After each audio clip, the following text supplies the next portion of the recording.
What's up guys? So for today's video, ano ba ang pag-uusapan natin? Ang pag-uusapan natin guys sa video ito is kung paano magkaroon ng content o para magawa ng content. Halos lahat naman ng mga baguhan dito o gustong mag-YouTube, ito ang katanungan. Ano yung magiging content ko? Actually guys, itong tanong na ito, pwede na rin natin itong maging content. Pwede rin natin itong gawa ng video.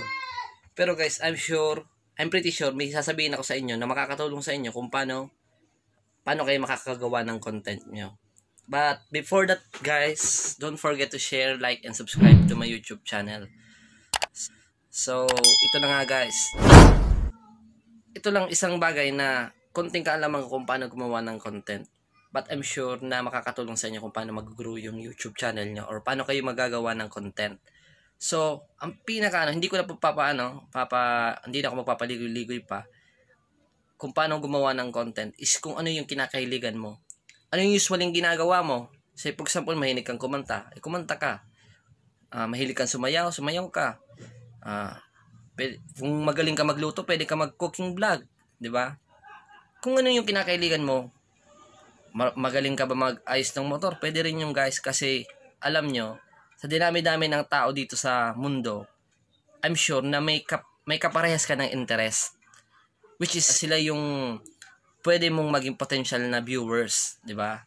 So kahit anong bagay na kinakahiligan mo or ginagawa mo, travel vlog, 'di ba? Kung mahilig ka mag-travel, yung mga kaparehas mong ka-interest, may interest sa ganung bagay is yun yung pwede mong maging viewers.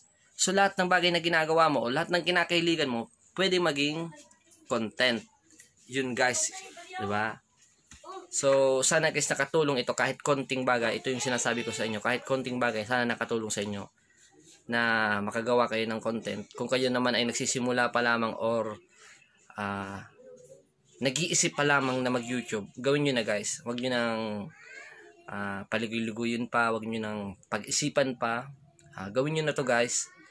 Subukan niyo lang. Wala naman mawawala sa inyo kung susubukan niyo. Mas may mawawala nga sa inyo kung hindi nyo susubukan, di ba? Malay mo, baka saan ka dalahin ng opportunity ito o ng YouTube, di ba?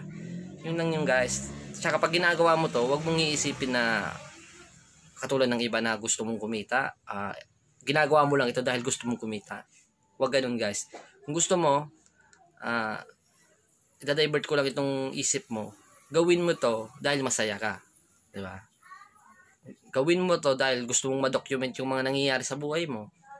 'Di ba? Pwede yung guys. So, sana po guys nakatulong ako sa inyo.